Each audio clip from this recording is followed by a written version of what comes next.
Minute book में आपका स्वागत है। आज हम डेविड डीडा द्वारा लिखित the way of the superior man पर चर्चा करेंगे। क्या आप अपने जीवन और रिश्तों में गहराई और संतुलन लाने के लिए तैयार हैं? चलिए शुरू करते हैं। The way of the superior man एक क्रांतिकारी पुस्तक है जो पुरुषों के जीवन, रिश्तों और आध्यात्मिकता को नई दृष्टि से देखने का मौका देती है। लेखक डेविड डीडा बताते हैं कि कैसे एक पुरुष अपने सच्चे उद्देश्य को पहचानकर अपने जीवन में संतुलन और सफलता पा सकता है। इस किताब में आपको मिलेगा गहरा मार्गदर्शन, कैसे अपने करियर, रिश्तों और आत्मिक विकास को नई ऊंचाइयों तक ले जाएं। अगर आप अपने जीवन में सकारात्मक बदलाव चाहते हैं, तो यह वीडियो आपके लिए है। अध्याय 1, जीवन में किसी भी चीज के पूरा होने की उम्मीद करना बंद करें। जॉन हमेशा से मानता था कि सच्ची खुशी उसके अगले प्रमोशन, उसके अगले रिश्ते या उसकी अगली बड़ी खरीदारी से परे है। इस अथक प्रयास ने उसे थका दिया और हमेशा असंतुष्ट रखा। जब उसने डीडा की किताब का पहला अध्याय पढ़ा, तो उसे यह विचार आया कि जीवन स्वाभाविक रूप से अधूरा है। लेखक ने सुझाव दिया कि अंतिम पूर्णता की उम्मीद करना एक भ्रम है। एक शाम जॉन अपने पुराने कॉलेज के दोस्त माइकल से मिला, जो हमेशा जीवन से असामान्य रूप से संतुष्ट दिखता था। कॉफी पर जॉन ने अपनी कुंठाओं और अपने सामने आए नए दृष्टिकोण को साझा किया। माइकल ने ध्यान से सुना और फिर कहा, जॉन, जीवन पूरा किए जाने वाले कार्यों की एक श्रृंखला नहीं है। यह अनुभव करने के लिए एक यात्रा है। खामियों और निरंतर परिवर्तन को अपनाओ। इस बातचीत और अध्याय की अंतर्दृष्टि ने जॉन की मानसिकता को बदलना शुरू कर दिया। उसने अपनी दैनिक चुनौतियों को जीतने वाली बाधाओं के रूप में नहीं, बल्कि अपने जीवन के अभिन्न अंग के रूप में देखना शुरू कर दिया। अध्याय 2, खुले दिल से जिए, भले ही यह दुखदायी हो। जॉन के पिछले रिश्तों ने उसे सतर्क कर दिया था। वह कमजोरी से डरता था, इसे दर्द और निराशा से जोड़ता था। हालांकि डीडा की शिक्षाओं ने जोखिमों के बावजूद खुले दिल से जीने की शक्ति पर जोर दिया। जॉन ने अपनी पूर्व प्रेमिका सारा के साथ फिर से जुड़ने का फैसला किया, अपने रोमांस को फिर से जगाने के लिए नहीं, बल्कि बंद होने और समझ की तलाश करने के लिए। वे एक पार्क में मिले और जॉन ने अपनी भावनाओं, अपने पछतावे और प्रामाणिक रूप से जीने की अपनी नई प्रतिबद्धता को खुलकर साझा किया। उसे आश्चर्य हुआ कि सारा ने सहानुभूति और गर्मजोशी के साथ जवाब दिया और बातचीत से उपचार और समापन की भावना आई। इस अनुभव ने जॉन को अपने सभी रिश्तों को उसी खुलेपन के साथ निभाने के लिए प्रोत्साहित किया। धीरे धीरे पाया कि कमजोरी, जबकि कभी कभी दर्दनाक होती है, गहरे संबंध और स्वतंत्रता की भावना भी लाती है। अध्याय 3, ऐसे जियो जैसे तुम्हारे पिता मर चुके हों। जॉन ने हमेशा अपने पिता की अपेक्षाओं के कारण दबाव महसूस किया था। उनके करियर का चुनाव, जीवन शैली और यहाँ तक कि उनके शौक भी कई मायनों में अपने पिता की स्वीकृति पाने की इच्छा से प्रभावित थे। पिता की मृत्यु के समान जीवन जीने के बारे में डीडा का अध्याय जॉन के लिए एक क्रांतिकारी विचार था। इसने सुझाव दिया कि उसे अपने सत्य के लिए जीना चाहिए, किसी और की अपेक्षाओं को पूरा करने के लिए नहीं। एक सप्ताहांत जॉन ने पहाड़ों की एकांत यात्रा की। प्रकृति की शांति के बीच उसने अपने जीवन के विकल्पों पर गहराई से विचार किया। उसने महसूस किया कि उसके कई निर्णय समझौतापूर्ण थे, जिसका उद्देश्य अपने जुनून का पालन करने के बजाय अपने पिता को खुश करना था। यह बोध मुक्तिदायक था। घर लौटने पर जॉन को स्पष्टता का एक नया एहसास हुआ। उसने पेंटिंग और लंबी पैदल यात्रा जैसे अपने शौक को पूरा करना शुरू कर दिया, जिन्हें उसने छोड़ दिया था, और धीरे धीरे उसने अपने जीवन को अपनी वास्तविक इच्छाओं के साथ और अधिक निकटता से जोड़ना शुरू कर दिया। अध्याय 4, अपनी वास्तविक क्षमता को जानें और उसका दिखावा न करें। जॉन का कार्यस्थल प्रतिस्पर्धी था और वह अक्सर खुद को अपनी सीमाओं से परे धकेलता हुआ पाता था। संघर्ष करने पर भी सब कुछ ठीक होने का दिखावा करता था। डीडा की सलाह कि अपनी वास्तविक क्षमता को जानें और उसका दिखावा न करें, उसके दिल में गहराई से उतर गई। एक महत्वपूर्ण परियोजना बैठक में जॉन ने उन चुनौतियों के बारे में ईमानदार होने का फैसला किया, जिनका वह सामना कर रहा था। उन्होंने टीम की ताकत और अपनी सीमाओं को स्वीकार किया और अधिक यथार्थवादी समय रेखा का प्रस्ताव रखा। उनके आश्चर्य के लिए उनके सहयोगियों ने उनकी ईमानदारी और सहयोगी दृष्टिकोण की सराहना की। इस ईमानदारी ने न केवल उनके तनाव को कम किया, बल्कि उनकी टीम के भीतर अधिक विश्वास और सम्मान भी बनाया। अध्याय 5, हमेशा अपने सबसे गहरे एहसास को थामे रखें। जैसे जैसे जॉन ने पढ़ना जारी रखा, उसे अपने सबसे गहरे एहसास को थामे रखने के विचार का सामना करना पड़ा। उसने अपनी पिछली अंतर्दृष्टि पर विचार किया और कितनी आसानी से उसने दैनिक दबावों का सामना करते हुए उन्हें छोड़ दिया था। बदलाव के लिए दृढ़ संकल्पित जॉन ने अपने एहसासों को जर्नल करना शुरू कर दिया और नियमित रूप से उन पर फिर से विचार करना शुरू कर दिया। काम पर एक तनावपूर्ण सप्ताह के दौरान जॉन ने अपनी पत्रिका को फिर से देखा।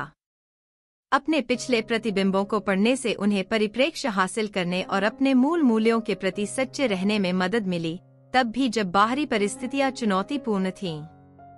अध्याय 6, सिर्फ एक महिला को खुश करने के लिए कभी अपना मन न बदलें। जॉन के रोमांटिक रिश्तों में अक्सर उसे अपनी ईमानदारी की कीमत पर भी अपने साथी को खुश करने के लिए हर संभव प्रयास करना पड़ता था। डीडा की सलाह से प्रेरित होकर उसने अपनी प्रामाणिकता बनाए रखने का संकल्प लिया। एमिली के साथ अपने नवोदित रिश्ते में उसे सच्चाई का सामना करना पड़ा जब उसने सुझाव दिया कि वह जितनी जल्दी सहज हो सके उससे पहले ही उसके साथ रहने लगे। उसे खोने के डर से सहमत होने के बजाय जॉन ने अधिक समय की आवश्यकता व्यक्त की। हालांकि इससे एक कठिन बातचीत हुई, लेकिन इसने ईमानदारी और आपसी सम्मान की नींव भी रखी। अध्याय 7, आपका उद्देश्य आपके रिश्ते से पहले आना चाहिए। जॉन का अपने करियर की महत्वाकांक्षाओं और निजी जीवन को संतुलित करने का संघर्ष लगातार तनाव का स्रोत था।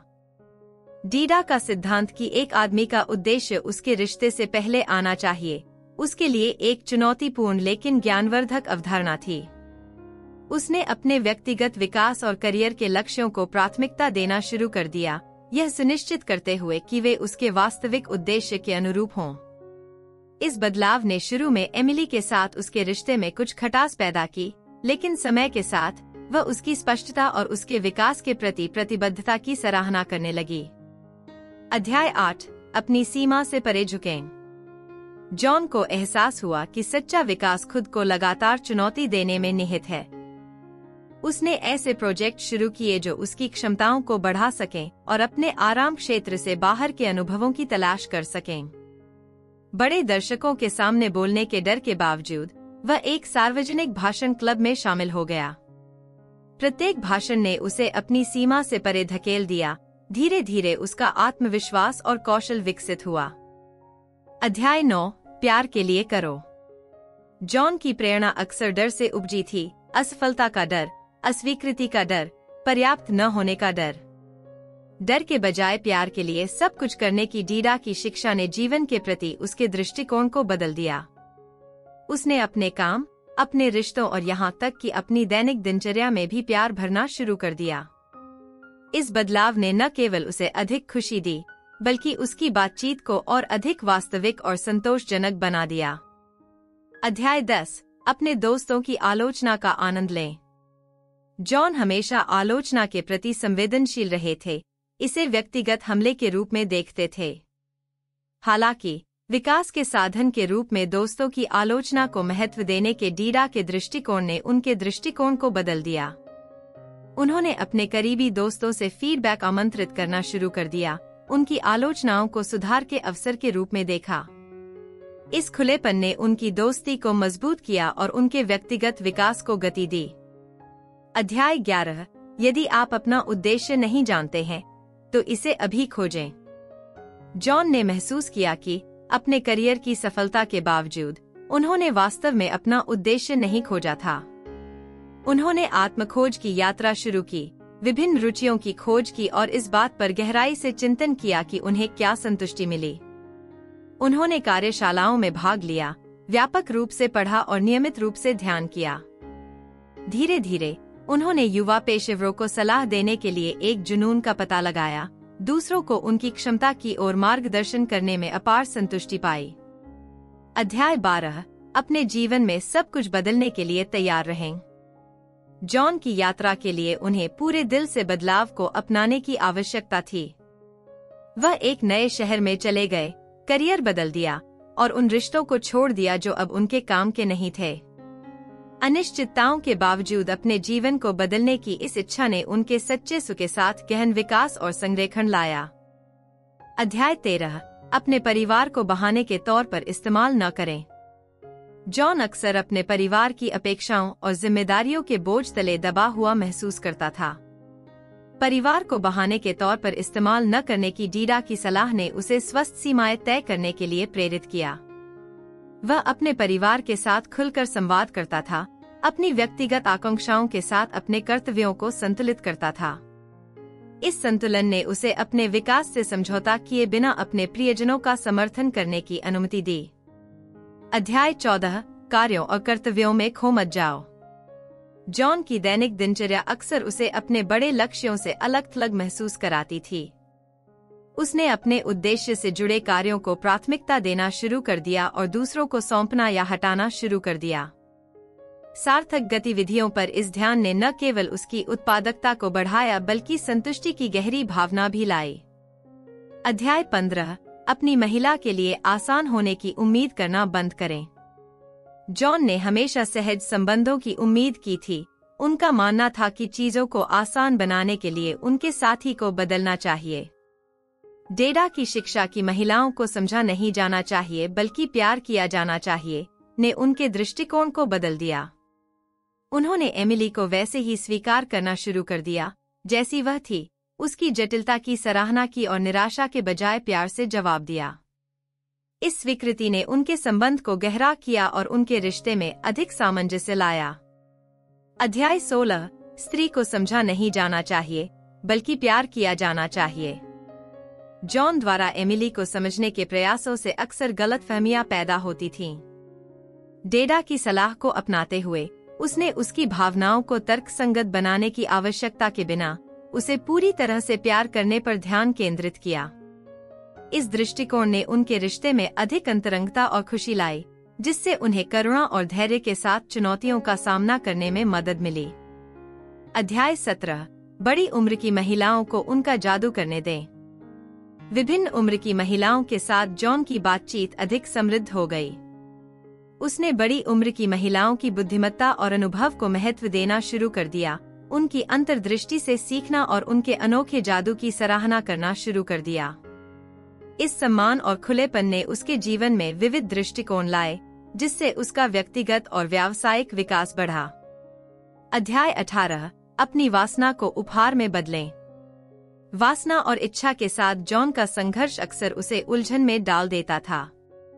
वासना को देने के रूप में बदलने के लिए डीडा के सुझाव ने उसे अपनी ऊर्जा को सकारात्मक रूप से निर्देशित करने में मदद की। उसने विचारशील इशारों और सेवा के कार्यों के माध्यम से अपने स्नेह को व्यक्त करना शुरू कर दिया, जिससे उसकी इच्छा उसके साथी और खुद के लिए खुशी का स्रोत बन गई। अध्याय 19। स्त्री को निर्णय लेने के लिए मजबूर न करें। जॉन की एमिली को निर्णय लेने के लिए मजबूर करने की प्रवृत्ति अक्सर तनाव का कारण बनती थी। उसने उसके स्त्री प्रवाह और अंतर्ज्ञान का सम्मान करना सीखा, जिससे उसे अपने तरीके से निर्णय लेने की अनुमति मिली। इस धैर्य और सम्मान ने उनके रिश्ते में अधिक सहजता और समझ ला दी, जिससे एक सहायक और सहयोगी गतिशीलता को बढ़ावा मिला। अध्याय 20। ध्रुवीकरण और आकर्षण के लिए आध्यात्मिक अभ्यास।